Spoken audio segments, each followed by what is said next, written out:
ensuring your food is produced to the highest standards.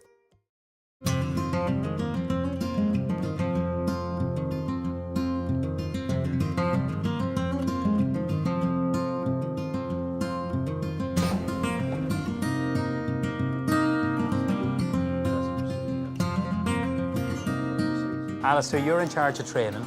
Tell me a little bit about it. I'm training youngsters that are coming from school, from colleges at a young age, and starting them on the basic courses of our trade, which is something that is learned through experience, through teaching them the right way to cut, to present meat, etc.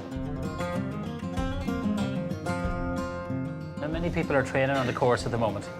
There's 10 altogether. I'm the only female. Good woman, well done. I hope to be starting a trend of females to come into butchery. What about you, Anthony? It's something that interests me a lot, working with food, and just the whole process that, like, so many people are removed from. Kind of like in today's day, we just go in and see a steak on the supermarket shelf, but there's so much that goes in behind it, and there's so much craft and so much work. How long is the course, and what happens at the end of it? It's between 2 and 3 years. It depends on skill level, so it can go into the 3rd.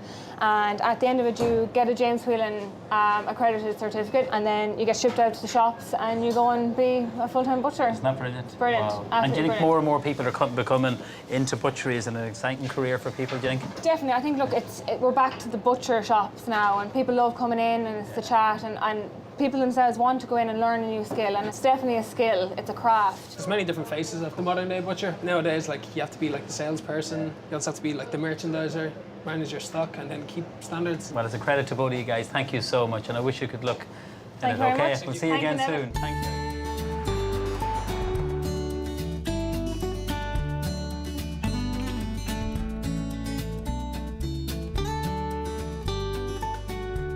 Pat, your father, James Whelan, opened up the butcher shop in Clonmel in 1960.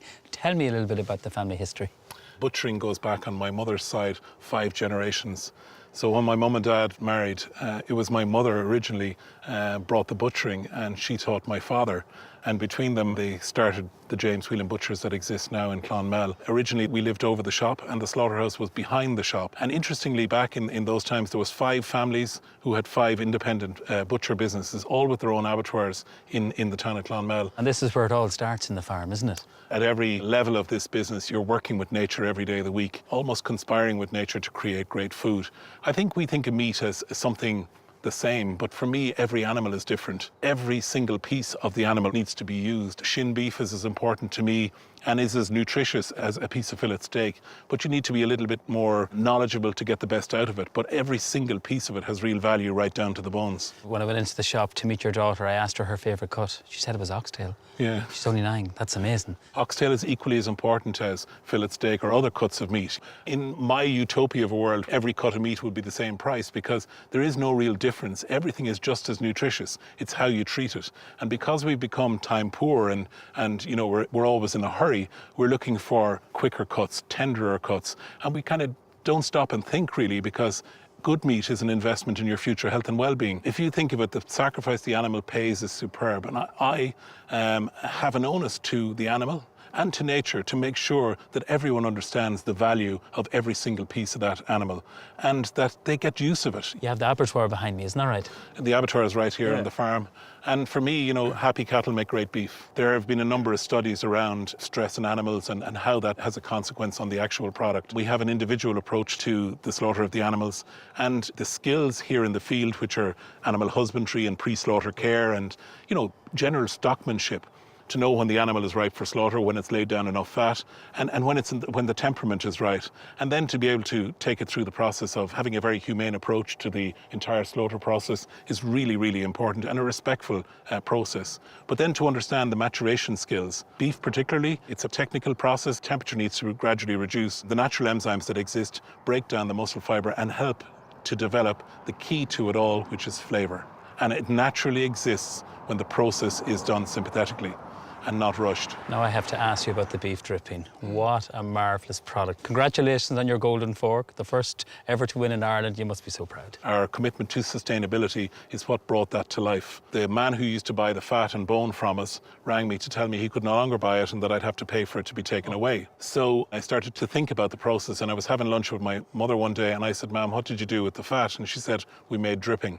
And I said, "How do you do that?" And she said, "Bring me some kidney fat, some back fat and some channel fat, and I'll show you how to do it." So in the kitchen, we made the first pound of dripping. I went home and I was telling my wife about it, and she said to me, "Bring me the fat and I'll start to do it as well." When she individually rendered each piece, she saw there was a different flavour from each one. So she started to blend the fat when it was rendered to maximise the natural flavour that exists. And that was the real magic behind it, because that elevated the product from being good to great.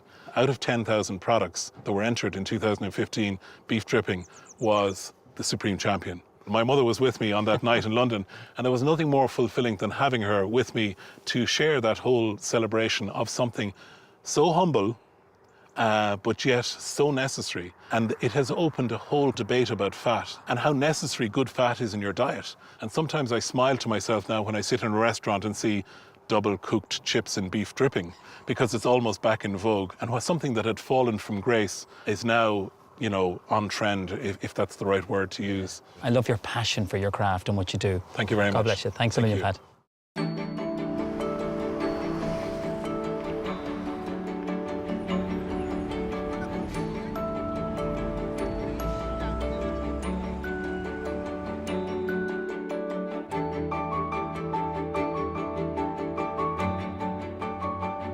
Good to see you, my Good friend. to see you, sir. How are you? Yeah, I'm thrilled to be in your kitchen after seeing you. Thanks. Great to have you here. Beautiful setup. Wait, what are you going to cook for me today? Rump of local lamb with sheep cheese polenta, crisps or chips or whatever you want to call them. A nice little piece of braised lamb shoulder, Cavalo Nero, and Salsa Verde. Okay, so what's the first thing we're going to do for the dish? Well, first thing we're going to do is we're going to make our Salsa Verde. I like to add some capers, Dijon mustard, a little bit of garlic. These are white boccherone anchovies. You'd normally see the darker ones, yes. but I really like the flavour of these. I actually eat these like bar snacks. So anchovies, some Irish rapeseed oil. That'll be our Salsa Verde with a little bit of seasoning. Okay, well, you go and I'm going to help you, whatever you want me to do. Well, stick the garlic in here and give it a good bash. Okay, 2 cloves of garlic. Two cloves of garlic, yeah. So would this be a dressing you would make a lot with some of your dishes? You know. Yeah, I actually really like Salsa Verde. We use it on vegetarian dishes, but a lot with lamb. How's that, chef? Is that okay? Very, very good. You know you've done this before, you know. Once or twice. So what's next, wait? So I've just chopped up some mint. I'm going to tear some nice basil. Just add your rapeseed oil in there then. Sometimes we puree it all right down so it's nice and smooth. Other times I like it just nice and chunky. Add some mustard in there. What's that, Dijon? Dijon mustard, yeah. Okay. So I'm going to roughly chop up the capers, the anchovies, and today we're going to go for a coarse one. I think we'll go for a coarse dressing. Rustic. So that's fine, you're perfect there. So we're just going to bash this in, and we get a nice rustic and just about a tablespoonful of red wine vinegar. To give it a bit of sharpness. Yes, yeah, just to give that bit of acidity. Then we'd normally finish that with a little bit of salt and pepper. Nice and simple and so tasty. We've got polenta. Yes. Polenta chips. Now, how did you make this? What I did was about a litre of water, 220 grams of fine polenta. Bring the water to the boil, add the polenta, whisk it, cook it for about 2 or 3 minutes. I added some grated sheep's cheese, salt, pepper, and some chives. Let it cool and set, and we've just cut it into little perfect chips. Okay, this sounds great dish. Wow. So yeah, we'll get along and start cooking the lamb. Now, then so the lamb now, okay. Bring over the lamb and the pesto. Perfect, all right. Get the pan nice and hot. I like to use Irish sea salt. It's a great time in Irish food, isn't it? It's at probably the peak it's been, and it can only get better. We were always great producers of great food, you know, but now we've talented chefs like yourself and various other people. We're actually doing the food justice. And people all over the world want Irish ingredients. Absolutely, chefs. yeah. Just nice little drop of rapeseed oil. And then the fat side down. Yeah, fat side down, because I want to render down a little bit of the fat. Did you score that now? Yeah, I just scored it a little bit, let it sear for a couple of minutes. So I've got this lovely Cavalo Nero. I actually picked this yesterday. I was away with a load of chefs at an event, and we were being shown around the gardens of this fabulous gardens in the property, and I said, oh, black kale, that'll go well with my lamb dish for Neven tomorrow. So, so we just picked it. So what I want to do is, I'll just give it a couple of seconds. That's not even rapidly boiling. I don't want to cook the living daylights out of it. There we go, look. getting a nice brown sear on our lamb. That cut is a great cut. Oh, it's great. A super cut. And when it's done nice and slow and in the oven, it's super tender. And lamb is actually one of the only meats that I would gladly eat over medium. You know, I like my steaks medium rare or whatever like that, but I actually don't mind eating lamb if it's a little bit over, but you want a nice medium piece of lamb. It's a generous portion, that, you know. That's about 7 ounces of a rump. Don't forget, Adare is in the country. We're not like these Dublin lads, you know. I know all about the country. Wait, don't you worry.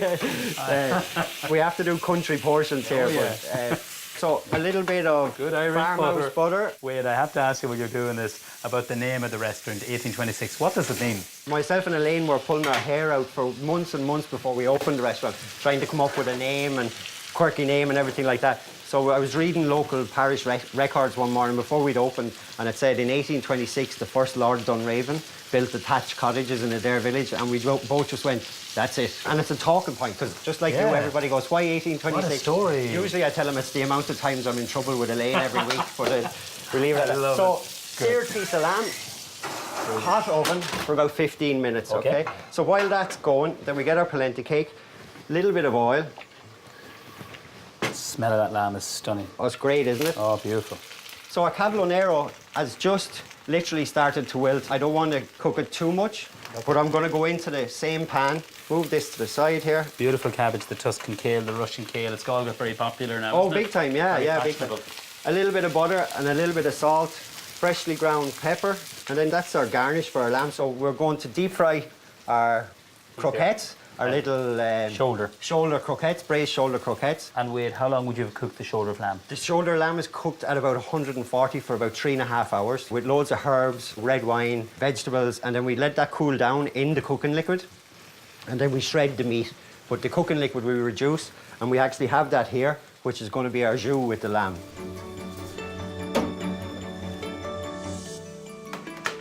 They look great, don't they? Yeah, lovely and crispy. The Japanese panko breadcrumbs are really, really crisp up. We'll get the lamb jus. So that's the braised liquid. That's the braised liquid, yeah, from the shoulder. 3 of the polenta crispy enough, so we're going to go zigzag across like that. Put in our little crisp. So for the lamb, it's a little bit over, but as I said, I don't mind it that little bit over, but normally I'd serve it medium or medium rare. So 3 slices of our lamb, our nice, lovely salsa verde. This is lovely pinto leaves. You know the pinto bean that you'd see? That's the leaf from the pinto. Then we have our sheep's cheese again. So I'm just gonna shave a couple of pieces. Black kale, which we've wilted and fried down. So we're just gonna drape that across. The final bit is our very, very reduced braising liquid. Drizzle it around. You don't want to destroy your piece of meat. And there is an 1826 slow-cooked rump of lamb, braised shoulder croquette, local cheese, crispy polenta cakes with salsa verde. Very impressed with the presentation. Thank you, sir. Now my favourite part, getting to taste your food. Great. Yeah, make sure you get some of that croquette and the polenta. The salsa verde with the anchovies and the mint and everything. It works really well. Lamb goes well with loads of green things. Great, it's been an absolute pleasure and an honour to be in your kitchen. I wish you and Elaine continued success. You deserve it.